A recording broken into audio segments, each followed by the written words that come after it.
토요일부터 우리 교회 토요학교가 시작이 되었습니다. 유아 유치부로부터 소년부까지 모든 어린아이들이 교회에 와서 토요일마다 뛰놀고 배우는 시간을 갖게 됩니다. 이번에 토요학교는 종전에 6주에서 이제 8주로 늘어났어요. 늘어나게 된 것은 이제 그로잉 EOE가 우리 교회에 도입이 되면서 이 과정을 통해 이제 6세부터 10세까지의 어린아이들을 집중적으로 양육을 하기 위한 것입니다. 이 그로잉 이오이 영상으로 소개된 거 잠깐 보셨겠지만 이제 한국 컴패션에서 이제 아이들을 양육하는 과정 중에 단연간의 연구와 또 이제 이 파이디온 선교회 어린이 이제 중점 선교회인데 여기하고 협의해서 강도 높은 교육 과정을 만들어낸 거예요. 원래 이제 16주 정도 해야 되는데 우리 교회 현실적으로 좀 쉽지 않아서 8주로 압축하기는 했습니다만은 그저나 그렇지만 이제 이 교역자와 선생님들이 사전에 세미나도 하고 워크숍도 하고 또 매주마다 아주 열심히 기도하면서 준비하고 아이들을 만나고 있습니다. 뭐 그로잉 이오이뿐만이 아니라 이제 유아부를 위한 꿈쟁이 학교도 그렇고 또 어하나도 그렇고 모든 것들을 더 열심히 준비하는 모습을 봅니다. 참 선생님들 많이 애쓰신다. 둘러볼 때마다 우리 선생님들이 얼마나 많은 수고를 하고 있나 이제 이런 생각을 하게 되는데요. 또 한편으로는 이렇게 해 나가는 것이 지금 이 시대와 세상을 역행하고 있나 이제 이런 생각도 잠시 들었어요. 이렇게 생각을 하는 이유는 최근에 이제 그런 기사를 보았습니다. 세계가 경악하는 한국 교육. 부제는 4세 입시를 치르고 7세 고시를 치른다고 합니다.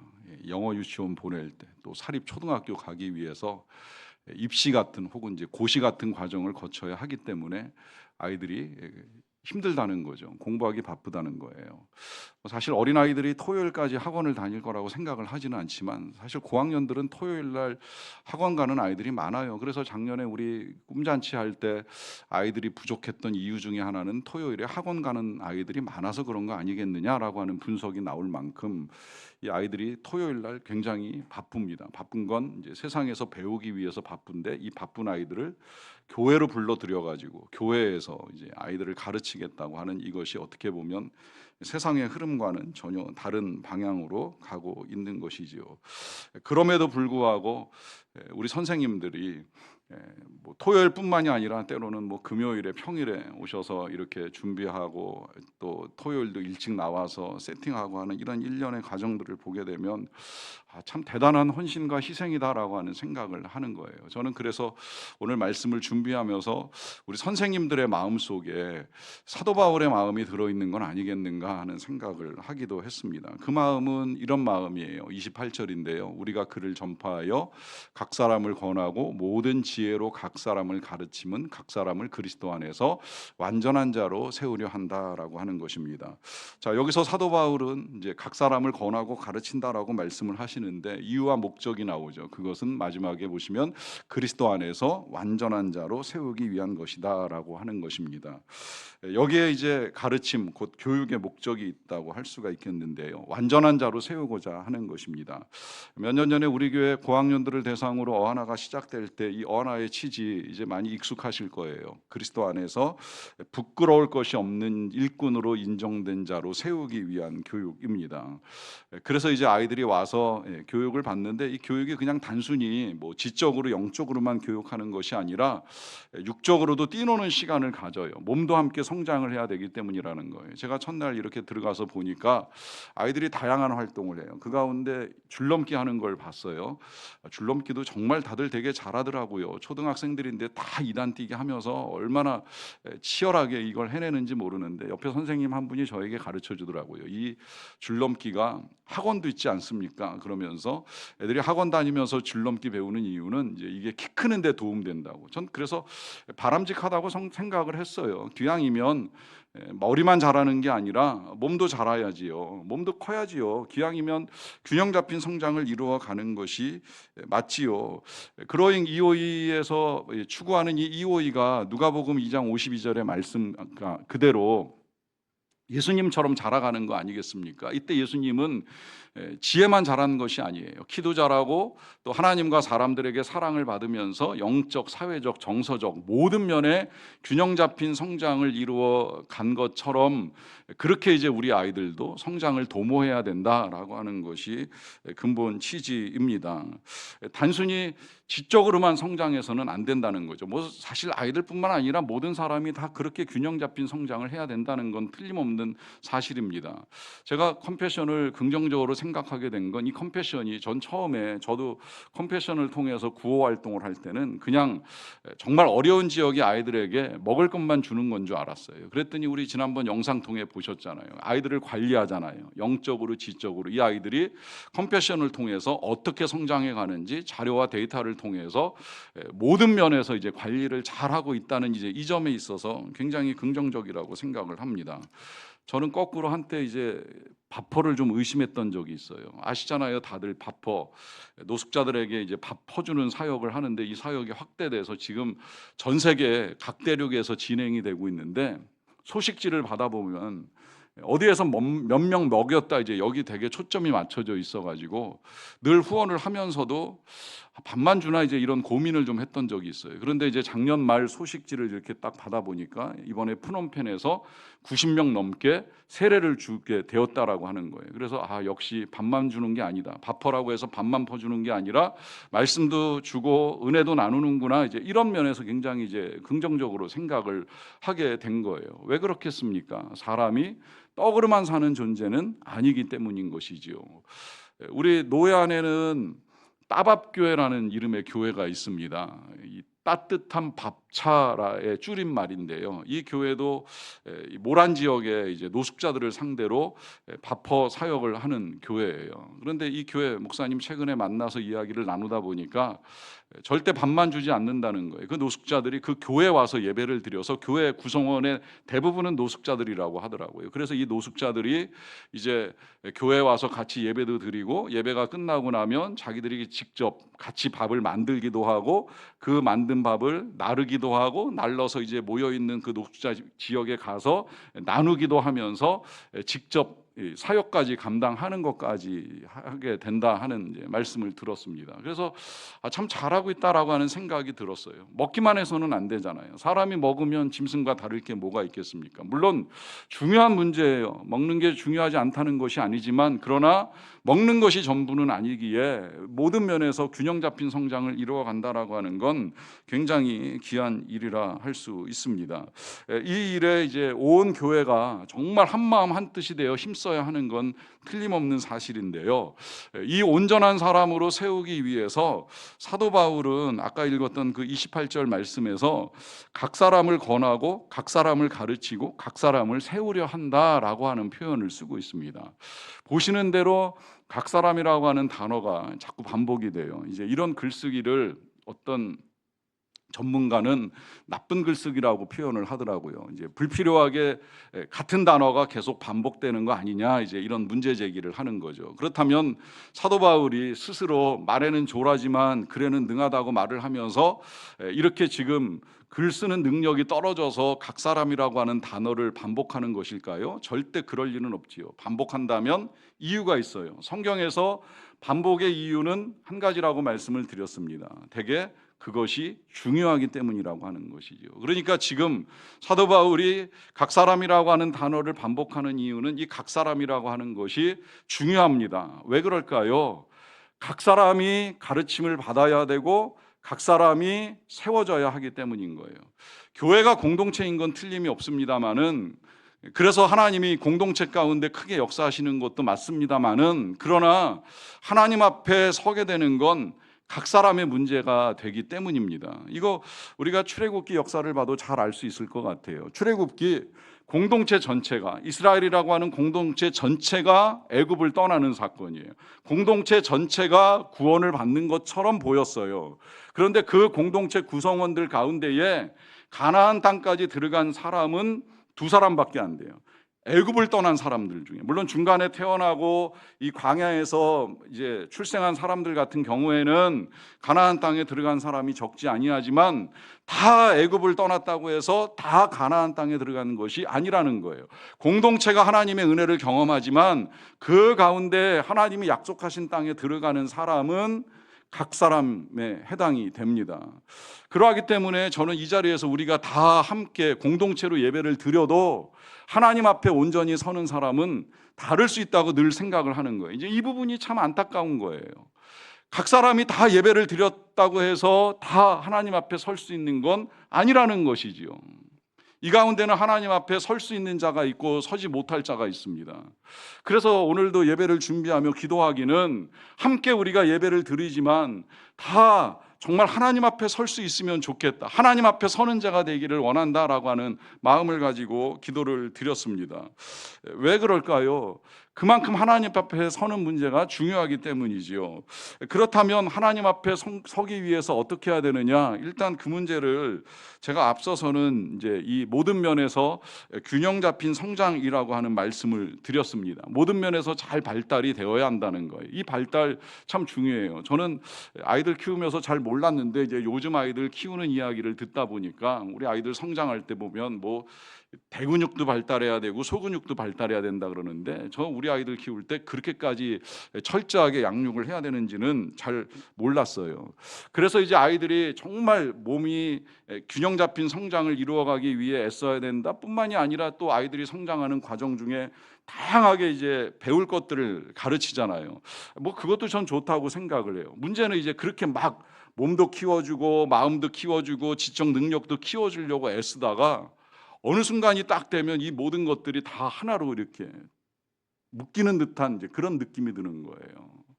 그것이 대개는 지적 성장에 이제 몰두하게 된다라고 하는 것이지요.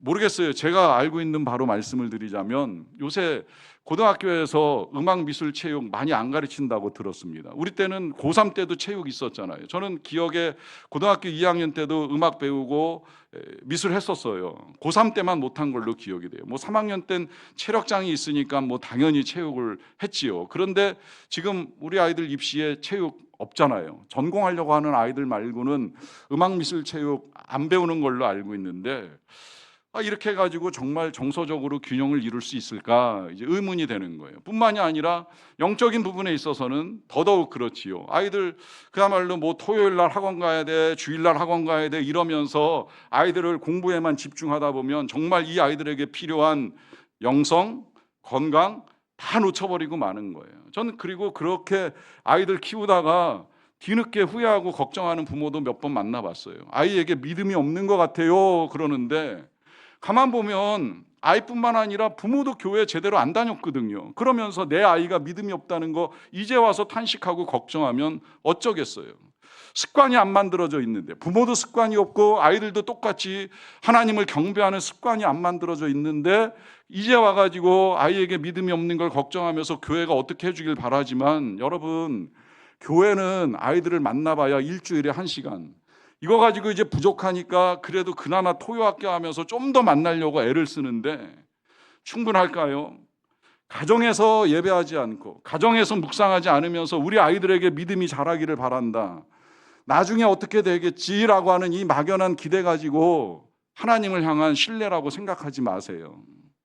나중에 어떻게 되려면 지금 잘해야 돼요. 언제나 미래는 지금 결정이 납니다.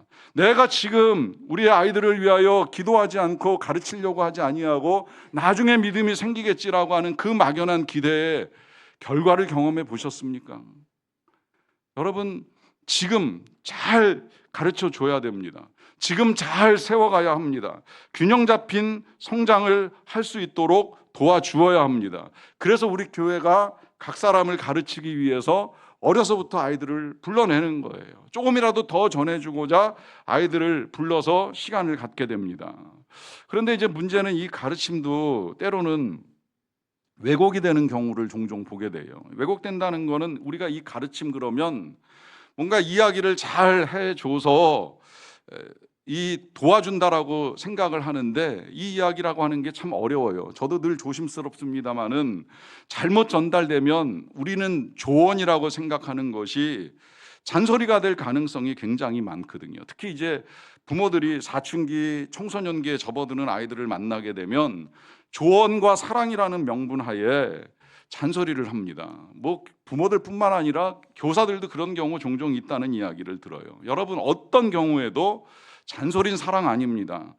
잔소리는 가르침도 아닙니다. 그리고 우리의 자녀들, 특별히 이 사춘기, 청소년기를 지나는 자녀들이 있다고 한다면 이 아이들에게 있어서 필요한 건 그들의 상황을 이해하고 공감해 주는 거예요.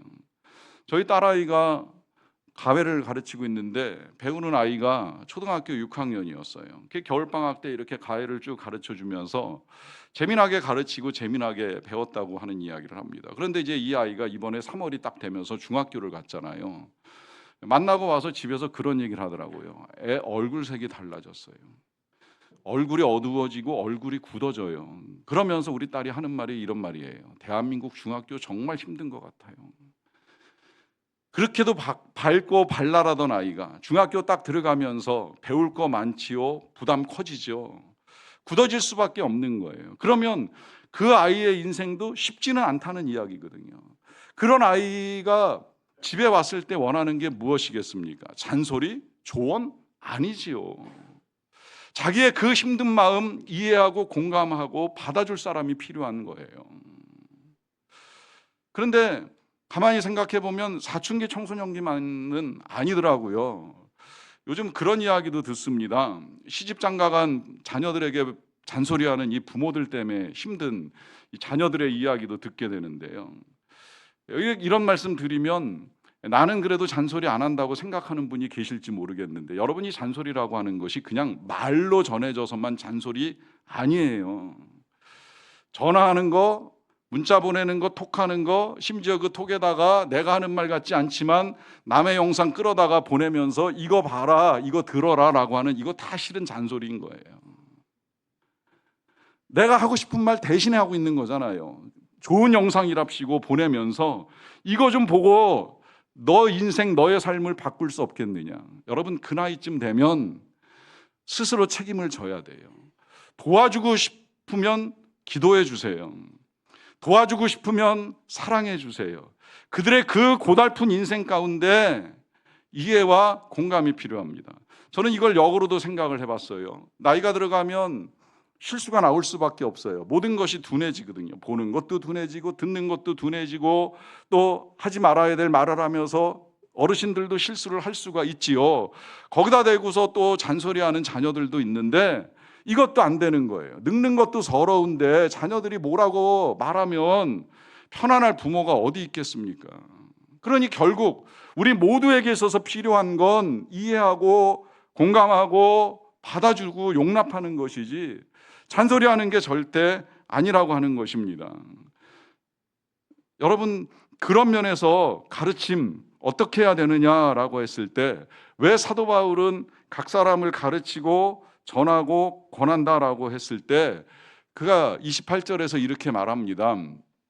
우리가 글을 전파하여 각 사람을 권하고 가르친다 그럽니다. 자, 글을 전파한다. 누구를 전파하는 거예요? 예수님을 전하는 거예요. 다른 걸 전하는 게 아니에요. 오직 그분 예수님만을 전하는 겁니다. 사도 바울은 오직 이거 하나의 목표를 두었다고 말씀을 드렸잖아요. 그래서 그가 편지를 써내려가다가 뭐 흐름이 끊기는 것 같고 오락가락하는 것 같은 느낌이 든다고 할지라도 예수님 이름만 나오면 그분을 전하기 위해서 애를 쓰는 거예요. 여기에 초점이 맞춰져 있는 거예요. 결국 우리가 교회에서나 집에서나 아이들에게 가르친다 할 때 필요한 건 다른 거 없어요. 다른 말 할 필요 없어요. 예수님만 전하고 예수님만 가르치면 되는 거예요. 예수님이 전해지지 않으면 그 어떤 가르침도 사실은 크게 의미가 없어요. 뭐 아이들을 위하여 공부를 가르치고 학원을 보내고 가회를 시킨다? 필요할지는 모르겠지만 결국은 일시적인 거잖아요. 부분적인 거잖아요. 그거 배워가지고 평생 써먹겠어요? 못 써먹어요. 써먹어도 한계가 있어요. 결국 남는 건 뭐예요? 예수 그리스도를 알고 예수 그리스도를 믿는 것 외에는 아무것도 의미가 없는 거예요. 그리고 왜 예수님이 전해져야 하겠어요? 예수님이 전해져야 되는 이유는 분명하지요. 우리가 다 하나님 앞에서 온전한 자로 서는 거 우리의 힘으로 되겠습니까? 늘 말씀드리지만 인간은 태어날 때부터 죄 가운데 태어나서 죄인으로 살기 때문에 이 죄인이 하나님 앞에서 온전하게 선다, 있을 수 없는 일이죠. 뭐 노력하고 수고한다, 헌신한다, 희생한다, 다 의미 없는 거예요. 그 아무리 애를 써도 우리의 능력으로 나 이제 하나님 앞에 설 만큼 의롭습니다 말할 자가 여기 과연 어디에 있겠습니까? 그러니까 사도 바울이 이번에도 아주 명확하게 말씀하셨어요. 각 사람을 그리스도 안에서 온전한 자로 세우려 함이라. 그리스도 안에 있지 아니하면 누구도 온전한 자가 될 수 없기 때문에 그리스도 안에서 세우기 위해서, 오직 이것만을 위해서 권하고 가르치고 해나간다 합니다. 그런데 이때 이 권한다는 말, 요 말을 우리가 좀 눈여겨볼 필요가 있는 것이, 우리말로는 이게 이제 권한다고 번역이 되어 있는데 영어 성경 중에는 이 권한다는 단어가 와닝으로 번역이 된 성경이 제법 있어요. 경고한다는 의미로 번역이 된 거예요. 틀리지 않아요. 헬라어 자체가 이제 그 의미를 가지고 있기도 한데 왜 경고하고 가르치겠습니까? 이유가 있지요. 이걸 제가 이번 주에 말씀 묵상하면서 봤어요. 우리 예수님이 너희 중에 누가 너희에게 죄를 범하거든 경고하고 회개하거든 용서하라라고 말씀을 하십니다. 경고하고 용서하는 거예요. 경고와 용서를 예수님이 가르쳐 주셨어요. 왜 그럴까요? 심판이 있기 때문입니다. 그래서 심판을 경고하고 회개하면 용서하는 것, 이게 하나님의 원리예요. 성경이 늘 우리에게 가르쳐 주는 거예요. 구약은 항상 심판이 먼저 있지 않았어요. 늘 경고가 먼저입니다. 하나님의 경고가 있고 난 다음에 그 경고에 따라 회개하는 자가 있으면 하나님이 긍휼과 자비를 베풀어서 용서하시는 거고, 그 경고를 무시하고 받아들이지 아니하면 결국은 끔찍한 이제 심판이 임하는 것이겠지요. 그러는 중에 그러한 경고가 구약에서뿐만이 아니라 예수님 오시기 전에 세례 요한을 통해서도 전해졌고, 예수님도 이 땅에 오셔서 제일 먼저 하신 건 경고예요. 회개하라. 천국이 가까웠느니라. 회개라고 하는 이 경고를 받아들이는 자는 천국을 경험할 수 있고 천국을 들어갈 수 있다고, 분명하게 경고와 함께 은혜가 있다는 사실을 알려주셨어요. 틀림없는 진리인 거예요. 여러분, 우리가 다 하나님 앞에 선다는 건 예수님이 우리에게 전해주시고 성경이 우리에게 알려주는 명백한 진리입니다. 우리 모든 사람이 세상 살아가는 건 좀 불공평해 보일지 모르겠지만 공평한 사실, 다 죽잖아요. 죽은 다음에 하나님 앞에 서잖아요. 심판받잖아요. 그 심판 앞에, 하나님 앞에 온전히 설 수 있느냐 없느냐, 이 경고가 결국 성경을 통해서 예수님이 우리에게 계속 전해주는 사실인데, 이 경고 앞에 어떤 자가 서겠습니까? 누가 설 수 있겠습니까? 그리스도 안에 있는 자가 설 수 있는 거예요. 그리스도 안에 있을 때라야만 하나님 앞에서 온전하게 설 수가 있는 거예요. 그래서 이 귀한 사실을 각 사람에게 경고하고 각 사람에게 가르쳐서 각 사람이 세워질 수 있기를 바라는 것이지요. 이것을 위해서 사도 바울은 모든 지혜로 각 사람을 가르친다 그래요. 온갖 할 수 있는 지혜를 다 동원하는 거예요. 그래서 만나서 말로 할 수 있을 때는 말한다 했었고, 또 만날 수 없을 때에는 어떻게 해서든 편지를 써서 지혜를 짜내가지고 전하는 데 주력을 한다는 거죠. 그래서 교회도 우리의 지혜로 부족하면 남들이 열심히 연구하고 실험하고 개발하고 해서 정말 좋은 거라고 알려지면 그거 우리도 갖다가 활용하면서 아이들이 배우고 할 수 있는 시간을 갖게 해주는 것입니다. 아이들은 아이들대로, 또 어른들은 어른들대로 복음 나눔을 통해서 오직 예수 그리스도가 전해져야 되기 때문입니다. 그런데 그렇게 이제 전할 때에 그것만 가지고 전하지 않지요. 사도 바울은 이제 마지막에 우리에게 굉장히 중요한 원리 하나를 더 가르쳐 줍니다. 그것은 이제 이를 위하여 나도 내 속에서 능력으로 역사하시는 이의 역사를 따라 힘을 다하여 수고한다 그래요. 요 마지막에 이제 자신이 힘을 다하여 수고한다라고 하는 이 말씀, 사실 뭐 틀림없는 말이기는 해요. 왜냐하면 사도 바울은 정말 힘을 다했어요. 힘을 다해서 선교지에 다니고 뭐 매맞고 헐벗고 줄이고 하는 이 모든 일들 겪으면서도 어쨌든 힘을 다해 수고하면서 그분 예수님을 전하는데 주력했던 것만큼은 틀림이 없어요. 그런데 왜 이 사실을 밝히는가 하는 이제 의문은 좀 들어요. 왜냐하면 우리 예수님의 가르침 가운데 우리가 주중에 또 하나 묵상한 것 중에 하나는 아무리 수고하고 아무리 열심히 애를 썼다고 할지라도 종은 주인 앞에서 나는 무익한 종이라 그냥 그저 할 일 한 것뿐입니다. 이제 이것 말고는 할 말 없다고 예수님이 가르쳐 주셨거든요. 이제 그렇게 보면 사도 바울이 굳이 이걸 자랑하거나 생색낼 필요는 없는데 왜 자랑하는가라고 하면 이유 분명하지요. 사도 바울이 강조하고 싶은 건 자신이 힘을 다해 수고하는 데 있는 것이 아니라 그 앞에 뭐라고 고백을 해요? 나도 내 속에서 능력으로 역사하시는 이의 역사를 따라. 자, 내 속에서 능력으로 역사하시는 이가 누구겠어요? 당연히 우리 안에 계신 성령님이시지요. 이 성령께서 역사하시는 대로, 내 안에 계신 성령께서 수고하시는 대로 나도 힘을 다해 수고한다라고 하는 고백을 하는 겁니다. 결국 권하고 가르치고 세워나가는 거 누구의 힘으로 하는 것이겠습니까? 성령의 힘으로 하는 거예요. 성령의 힘으로. 내 힘으로 하는 것이 절대 아니라는 거예요. 이거 여러분 그냥 교회 학교 선생님들한테만 전하는 메시지 아닙니다. 그거야말로 정말 참 안타까운 일이에요. 그들이 들어야지. 저는 각 사람이 듣기를 원하는데 누가 들어야지 누군가에게 필요한 거라고 들으면 큰일 나요. 여러분 모든 가르침 알게 모르게 우리가 제가 앞서 그랬잖아요. 자녀를 가르칠 수도 있고 우리가 부모를 가르칠 수도 있는데 그 모든 가르침이 내 지식, 경험, 상식에서 나오면 그게 늘 실패가 되는 거예요. 이 가르침이 정말 필요한 가르침이고 예수님을 전하기 위한 가르침이라고 한다면 내 속에서 역사하시는 성령, 그분만을 따라가야 돼요. 그분만을 의지하셔야 돼요. 그분이 하게 하시는 거 아니라고 하면 차라리 안 하시는 게 더 좋아요. 그러하기 때문에 어떤 상황에서도 성령의 능력을 힘입으십시오. 그 능력을 힘입고 전하시고 그 능력을 힘입어 나누십시오. 그래서 여러분 각 사람이 그리스도 안에서 온전한 자로 세워주시고 여러분들을 통해서 또 다른 누군가가 그리스도 안에서 온전한 자로 세워지는 은혜를 누릴 수 있게 되시기를 주님의 이름으로 간절히 축원합니다.